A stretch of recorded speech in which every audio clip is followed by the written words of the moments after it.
with the plant medicine path. And tonight we have a pretty cool subject, something that when I first jumped on this path that really intrigued me, and it's human design. And today we have Katie Redford, and we have Lea Ronen, and then we have a guest, Andrea, and she's a little bit later on through our discussion. Leah's going to do a human design, a short little human design reading on her.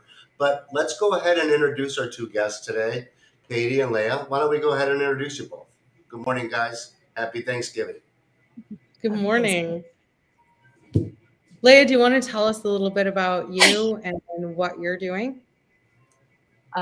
Sure. So I live in the Sacred Valley of Peru, and I've been here about 12 years now. And I work deeply with plant medicines, but in the last years have really put my focus more on integration work around it and energetic work around it and a lot of embodiment stuff. So that's what I do. Human design I got into about 10 years ago. I was introduced to it by a teacher of mine and started to really resonate. When she first told me I was a projector and I wasn't meant to work, it was like, of course, like I've known this forever. That's why I left my crazy 12-hour day job. So I've been following it ever since. And in the last year have really gone into a deep dive with it and explored it actually in the medicine spaces also, in addition to just studying with teachers and reading. So I'm pretty passionate about it. Yeah. Yeah, me too. Me too. I am passionate about it.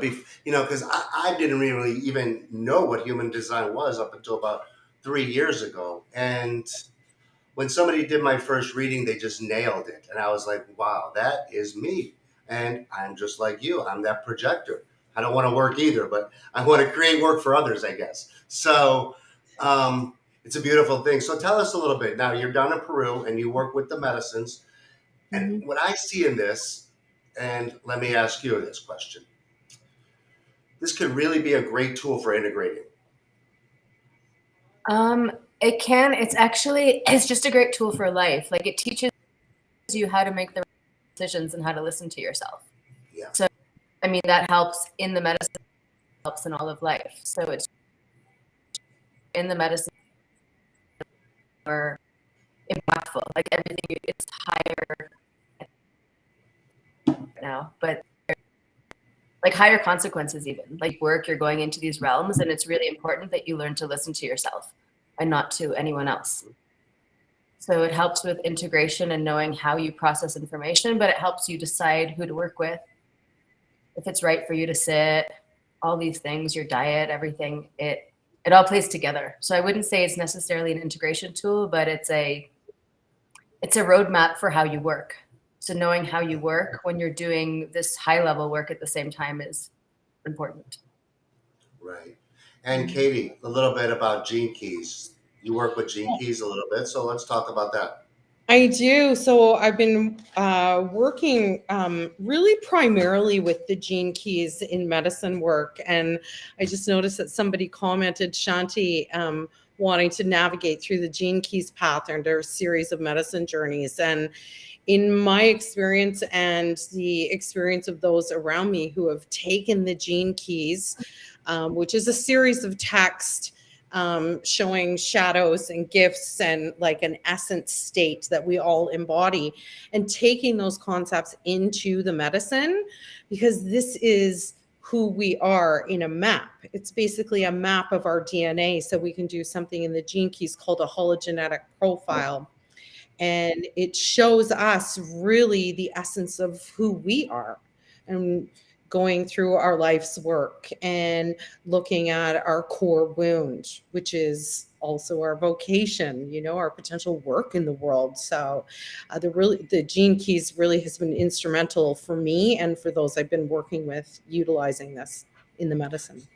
So what is the difference? What's the difference between human design and gene key? Hmm. I can tell you might want to go first, Katie. No, please, Leah. I would love your perspective on that. So the way that I see human design is it maps out our system. Like it tells you exactly how you work. And because when we come into these bodies, we create a system energetically. It's created. I think that we create it. I think that we decide as we're coming in what we want to learn. And I think those electromagnetic things that draw situations to us in our life and draw people into our lives, it's all coded in this thing. And human design is the map. So when you learn human design, it's like you have a clear map of you, the way you designed yourself. And there's so much information encoded. And then see as an evolutionary process more. And Katie can talk more about it, but it's really like this way to evolve your DNA and transform and embody your highest self. So I really like the way they work in tandem. Yeah, through witnessing the shadow space, and Shanti's just put some more information in the comments, and I like that look of masculine or feminine. So more for me, I see human design as sort of more up here for me. And the gene keys are more in this heart space, and really like diving into the depth of the juiciness of the shadows. And in every shadow there is a gift. Yeah, every shadow there is a gift, isn't there? Yeah, Shanti is definitely part of our group, and she's definitely into the gene keys and into the human design, and we'll definitely have her on very soon and talk about this subject. But why don't we go ahead and do this morning? We have a guest, and why don't we get Lea together and the guest, and why don't we do a quick little reading with Andrea this morning? Would that be cool? So I'm going to introduce everybody. We have Andrea. How are you this morning, my friend? Hi, good morning, everyone. Good, thank you. Are you excited for this? So you've ever Yes. done an experience like this before? No, never have. Very excited. So what we're going to do is I'm going to knock me and Katie off for a little bit, and why don't you two get to know each other? We have already told her your date of birth. Why don't we let Lea go into what we need in the details, okay? Okay, for sure. I could go for hours on this stuff, so just cut me off when you want to start talking about something else. So I'm going to pull up your chart. Let's see how that would work here. All right. It says share. I don't know if it's going to share your chart or the whole screen. So let's see what happens. Nope, that's not right. Okay. Sorry. New platform.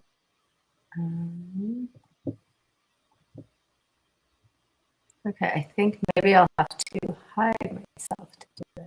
Let's see. Okay.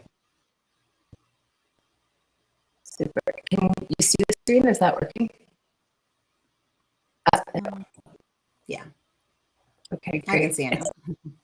Okay, it's not super clear on mine, so hopefully people who are looking can see. I'm gonna pull up my bigger version here so I can reach you properly. I can't even fully. Mark, is there a way to change that? Maybe not. All right, well, what you kind of see half of is your body graph. And this has 9 centimeters. Whoever did that, thank you. So there you'll see some are colored in and some are open or undefined, they're white. Your chart that are colored in are the parts that define your energy and how you work and how your energy runs in your system. And these are all parts of you that are consistent. There's things you can rely on that way. Where the white parts are, and it's called undefined if there's a little gate, a circle in there, or if there's nothing, like this one here, then in those, do you see my arrow? Does that work? No, I can't. It doesn't show. Oh, okay. Interesting. Okay. So where you see like a little triangle and there's nothing, no lines coming out of it, that's just open. So these are areas where you're influenced by the people around you. So you would amplify a lot of times their energy. So your emotional center is open, which means that your emotions are not necessarily consistent. And when you're around somebody that center defined, solar plexus defined, you might amplify their emotions up to 200%. Oh, So what that interesting. means is that it's when you start to feel stuff, like strong emotions, and you don't necessarily know where they're coming from, it's nice to notice who you're around and what what is happening, because it could very well be that somebody else next to you is angry, or somebody walked into a restaurant, they're sitting at the table next door and they're angry and you get angry. And if you don't know about this thing about your chart, you might wonder why you're angry and create a whole story around it. And then you become conditioned by this anger instead of realizing it could not be yours, and then just breathing through and letting the energies move. Wow. So in a way, it becomes like a really great tool also when you're working with people, because all these places where you're open or undefined, these white places, are all places where you magnify and reflect things to other people. So you have a lot of actual white in your chart. So there's a lot of areas where you do that. Now, because we don't have so much time, I want to talk about what's most important for you. Okay. The most important thing in human design is always called strategy and authority. So your strategy is how you're supposed to move through the world, like how you react with people, how you interact to situations, how you move through life, and your authority is how you make decisions. So you are what's called a generator because you have a sacral defined, which is the second square, and this is like the life force energy. So you have life force energy to work and to do stuff, and it's a very attractive energy to other people too. And the way that it works is that your aura is drawing things towards you, like it's pulling things towards you. All you do is just to what comes your way. So for you to go out and initiate. So like the whole go out and manifest and create like that, that's not the way that you create. You create by being really and letting your aura work for you, and then responding to what comes into your field, which could be a conversation or seeing a Facebook ad or a poster or just things that come to you, and then you can respond to that. Does that make sense? Yes, very interesting. So then when things come towards you, it's like, what do you do with that? Like, when do you say yes and when do you say no? So your authority is sacral. So that's like your gut. So it's an impulse, and I'm a projector, so I don't have it. So when I share about it from what I've learned, but not from personal experience. But it's like this life force impulse that it'll be like either like an up energy to like, yes, I have the energy to engage in this, or a no, like like you don't feel the energy to it. And you learn this by like, like letting that part of your body talk. Exactly. Wow. So do you find you do that anyway? I'm sorry? Do you find that you do that in life? Sometimes I do, yeah. I do. It's a really good habit to get into, because then you start to get used to feeling that. So it's like, do you want to go for lunch? Like that first thing, and really making sure not to let the mind override it. Got it. Wow. Which is important. So like to do that when you have big decisions to make in life, it's helpful to write a list of questions, say yes, no questions, and have somebody else ask them, because you're always responding. Okay. Right? So if you ask yourself the questions, then it doesn't work as well, because you're in energy. So if you have a whole list of questions, or a friend, Shanti's writing stuff, playing with it and witnessing when you do override it, what happens? Yeah, I mean, in life, your authority, it's something that we all have been conditioned to do somehow, to use our minds to make decisions. Like it's a very thing, like, write your pro-con list, do all these things, or a lot of times you might get a hit. A lot of times you might get like a hit to do something like and then your mind might come in and be like, oh, I don't really feel like doing that today, even though the energy was up for it. Or more the other way, you get a no, and you're like maybe someone invites you to a party and you're like, and you don't have the energy for it. Right. But your mind's like, oh, but all these people will be there and I don't want to miss out. So you go anyway. Right. And what's kind of interesting in all this is that it's not just about the decisions, it's about where you're moving on the planet. So it's like when you make proper decisions, then you go to the right places. And then you meet the people that you're supposed to meet, and you have the opportunities come to you to respond to. So it's not just about making a decision like, oh, I wasn't supposed to go to the party, but I went anyway. But maybe if you hadn't gone, you would have done something else would have come up, and you would have met like the love of your life, or who knows. Because it's like everything's so connected that it's not just about like the single decision. So the more that you learn to use your authority and your strategy, the more that your aura will get stronger, and the more it'll actually bring things to you to respond to. So the more that you're in alignment, your system like comes online and it starts to work the way that it's meant to, and then it starts to activate everything that's in your chart. Got it. Makes sense. Cool. So oh God, there's so much to talk about, but let's just talk quickly about your type. You're a 2-4 hermit opportunist. So the hermit part of you is the part that's more conscious. It's part of your personality side.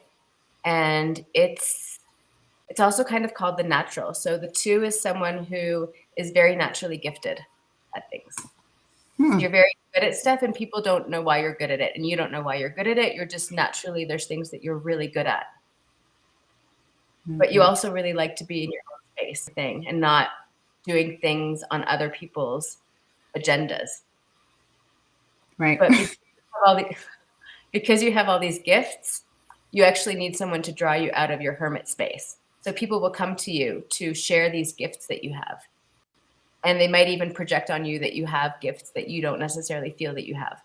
So it's really important to really use your authority, your sacral, to know if it's correct for you.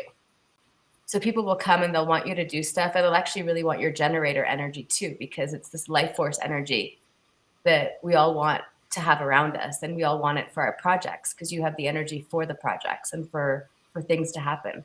So it's really important to do it when it's correct for you. So to really learn how to use that authority. Got it. That's interesting. And then your 4 line, which is more of the unconscious side, and your design in your body is all about being the networker or the opportunist. And that's a lot about being in community. So it's about everything your community, through your connections, through your friends. So you're not the one that goes out and does stuff so much online necessarily. Like the people in your life are the people that are introduced to you through friends of friends. Like you're for your network.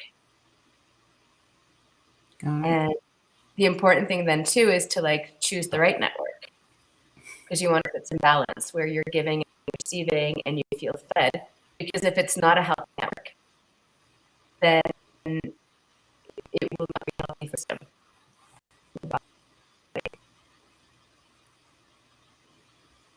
That in your lifestyle?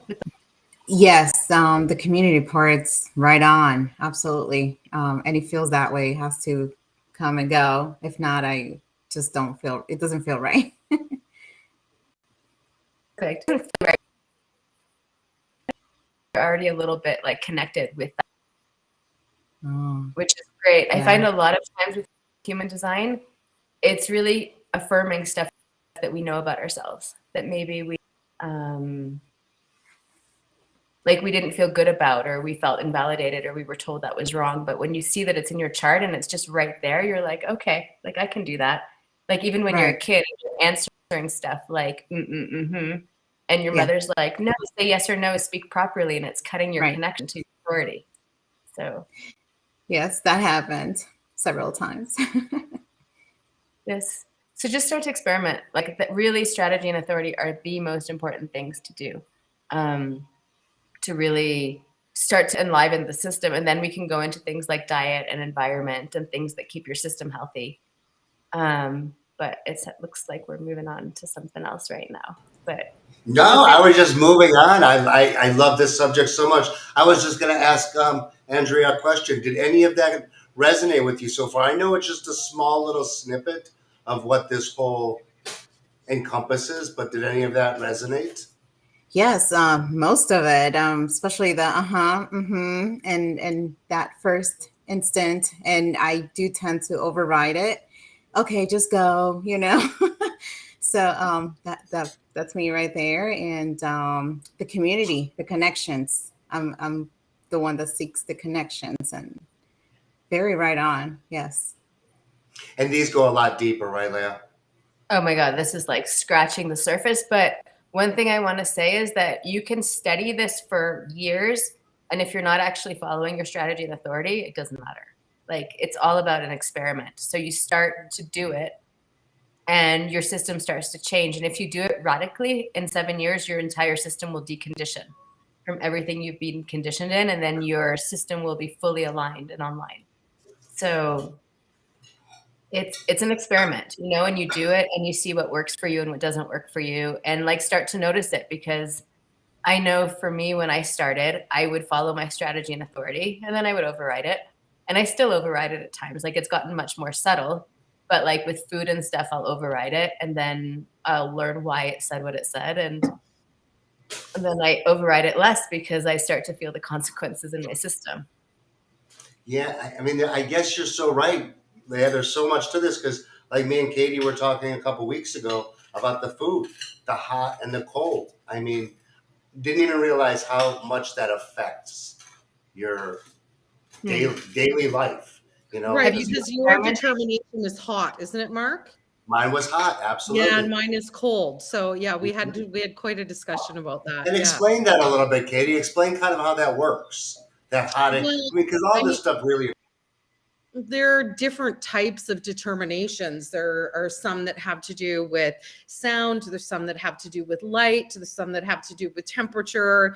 And so each one of us has like this, you know, I'm going to call it a nuance in how we best ingest not only food, but the information that we're taking in as well. And so it could be our environment, it could be the time of day, it could be the temperature of the room or the food. It's, you know, when we get into an alignment with these pieces of ourselves, we just flow so much easier in the world, right? I mean, everything that I ingest now, and don't get me wrong, I sometimes miss eating hot food and then I do it and then my day is ruined, or at least a few hours of it.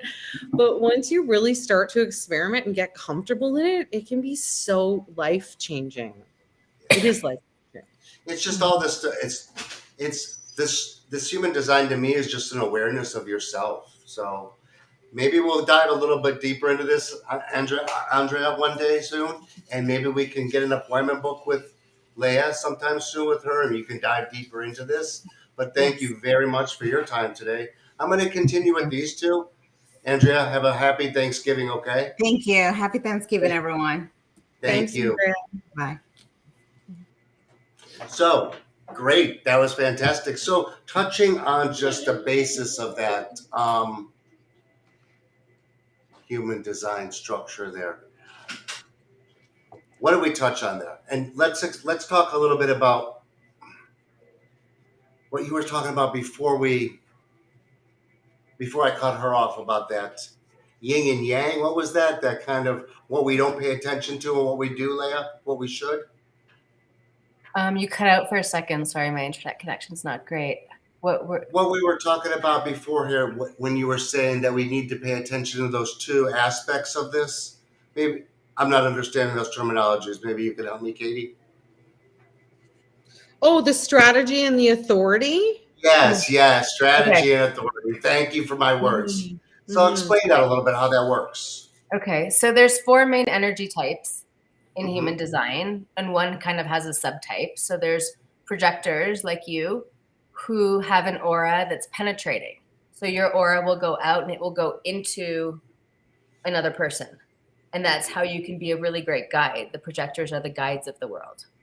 Um, but because it's such an invasive thing to go penetrate into someone, we need to work by invitation.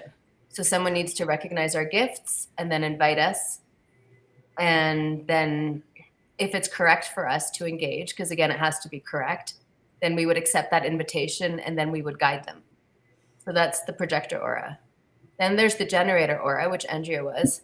And that's the aura that is bringing opportunities in towards us for us to respond to. And manifesting generators also have that same type of aura. So that's a subtype that Katie is. And then there's reflectors that have a completely open chart. All the centers are white, undefined more, but they're completely open. So they need to respond to their environment, and it would take them a whole moon cycle to make a decision, because every day is different for them based on the transits, based on the people around them. And then there's manifestors, who are reflectors are the smallest portion of the population, and then it's manifestors, and they're the ones that go out and do, and they're the ones that initiate, and they have a repelling aura. So it's like when they walk into a room, everyone feels it, like they can't hide it. So like for them, they need to inform people before they do something, because otherwise it's just like boof. So if they inform people, then it's correct. Like, for example, my mother's a manifestor, and she used to always give me unsolicited advice, and I would get really upset. But I found that now, if she says, I'm going to tell you something, she's not even asking. She's just telling me that she's going to tell me something. And then it's okay. It doesn't upset me. So it's a really interesting energy. It is very, very interesting. Just how you use your words, just a little different. Interesting. And my wife always says, it's your words. I should pay attention to that more. Right. Or like for me as a projector, if I give unsolicited advice to someone and I'm not invited, like formally actually invited, then also it meets with resistance. And then I get rejected and I get bitter, so I've learned not to do that. But it's and we all know, as a projector, bitterness is, wow, that's our, at least for me, that's my core root. That's where I go to. So when you're in not self, that's where you'll go to, because you won't feel recognized and you won't feel seen. And actually, the more that you sit and wait for the invitation, and it's your creativity, all these things, and wait to be recognized, the more that recognition will mean something. And then you won't feel bitter, you'll feel successful, which is your signature. It takes a lot of work, it's because we have life, and we want to react.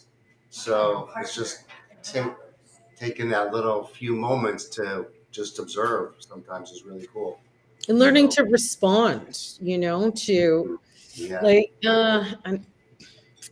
sorry, that's for me, is learning to respond. But I think we all have that space of like learning how we are to respond to the world, and so I just lost all of that train. The response for you is different than the response for me based on we're all responding to something, right? And so whether we're waiting for an invitation, we're still, looking for something to respond to. And whether that's an invitation or something coming, at me as a manifesting generator, there's, the dynamics of each of the types working together, and then our authorities, adding the authority into is so different for everybody, because how many different authorities are there, Lea? There are 7, I believe. 7? Yeah. And the user asked a very interesting question that was kind of just on my mind. Is this helpful for navigating relationships? And not only navigating the relationships, but how that intertwines. I mean, is that how you... Or raising children. Yeah, raising children, all that. So it's beyond important, actually. It's like when I read for couples, it's almost like they learn how to communicate with each other, because they may have different communication styles. So if one person needs to be invited, especially kids, if you find out one of your kids is a projector and they need to be invited. My cousin, actually, her son is a projector. And she was always frustrated that he was in his room playing and would never do anything. And then when she learned that he needed invitations, she started to give him invitations, and then he would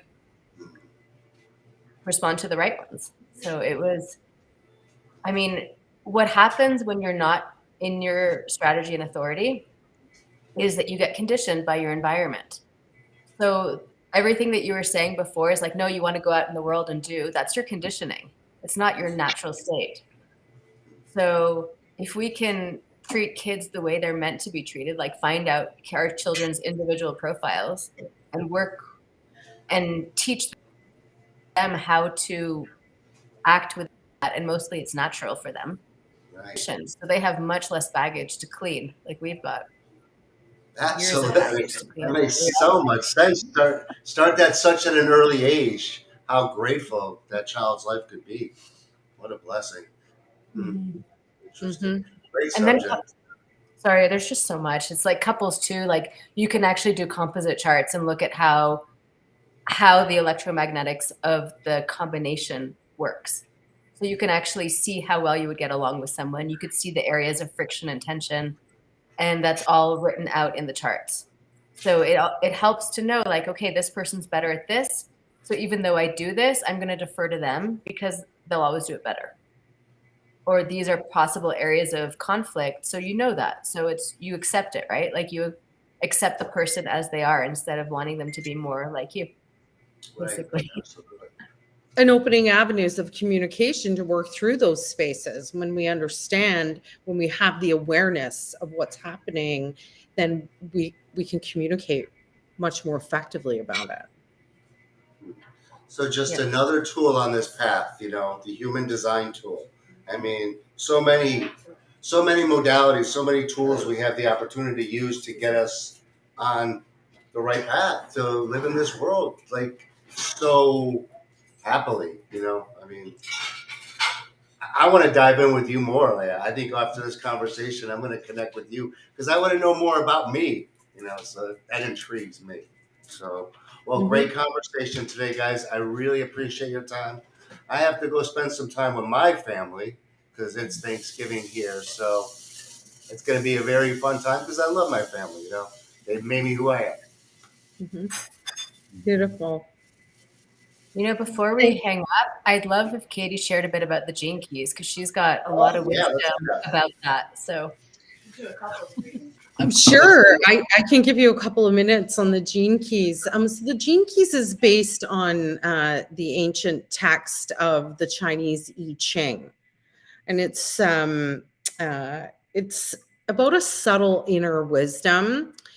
And the writer of the gene keys, Richard Rudd, studied human design for many years before having his epiphany or channeled download of the text of the gene keys. And so the gene keys presents us with an opportunity to look at the coding in our DNA in terms of our shadows, like we talked about earlier, right? And there are a few paths that we can take through the gene keys, 3 of them. There's a sequence of paths, and it's places, spaces of contemplation based on our profiles, sort of similar to the human design profile that we saw. There's a hologenetic profile, which takes the same gates, the gate numbers out of human design and has transposed them into keys of information for us. And so there are 3 paths that we can take within a series called the Genius Sequence. And so the first path is called activation, and it has us contemplate, what is our purpose? And so there are 4 keys that we look into to determine what is our purpose. And then the next one is called the Venus sequence, and that's asking how fulfilling are our relationships, and where did the patterning and the conditioning come from, and what shadows did we bring in, and also what gifts did we bring in. and where can we work through these shadow patterns and get into the gift and find more fulfillment in our relationships.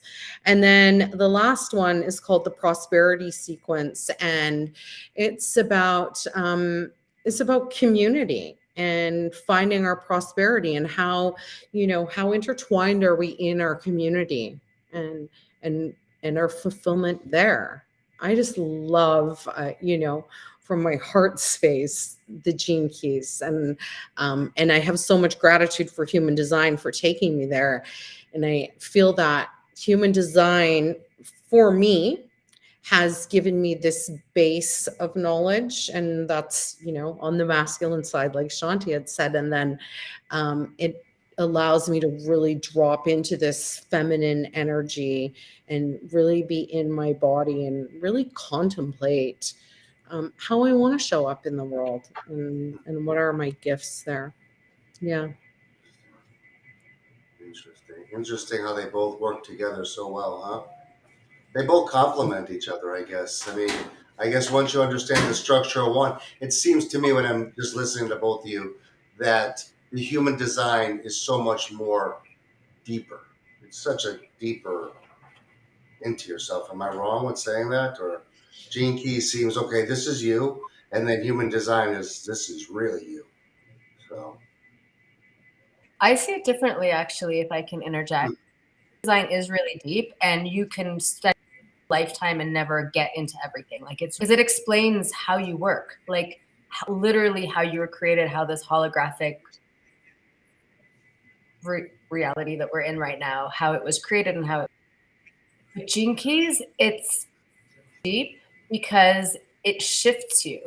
Like, I went through my entire sequence on a dieta once in the jungle, and it was amazing being with the key and reading it, and then taking it into the medicine and watching it come to life. And like, I don't know if it's reprogramming your DNA, or it's more like unveiling the truth of your DNA in its highest expression. So it's incredibly deep, but it's not mechanically deep.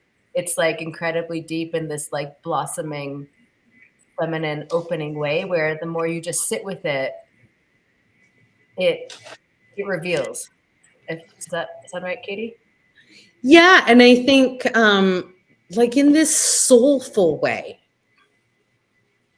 in this for me, it's all about lighting up my heart space and moving through all of those spaces or those energies that don't allow my heart to just be the bright light that it is. Where do I dim myself?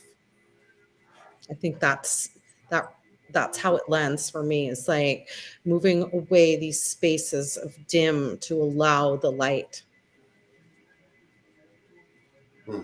Asking questions, back to the very first key that I took into the medicine, and that's the shadow of victimization. And so I sat in medicine and said, how do I show up as a victim in my life? And we all do. It's an underpin actually to every other shadow in the gene keys, is Really. gene key number 55. And Hmm. so, I mean, to ask that question, how do I show up as a victim in my life? There's so many different aspects to that. And victimization is actually inside of every other shadow in the gene keys.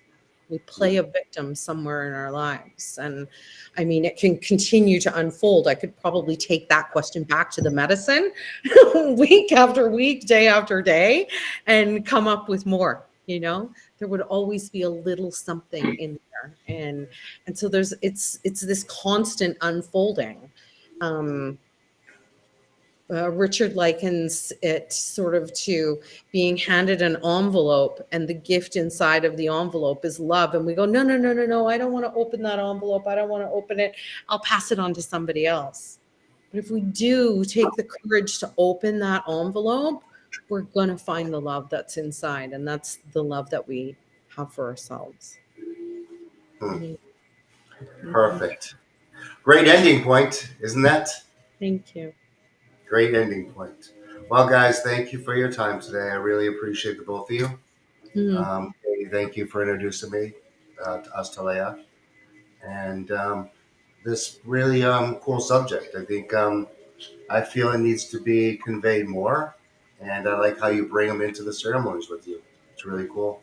Thank you. Thank you for having us. Thank you so much. Thank you guys. Have a beautiful day. Okay, beautiful Thanksgiving, and thank you very much. Thank you. Happy Okay, ciao.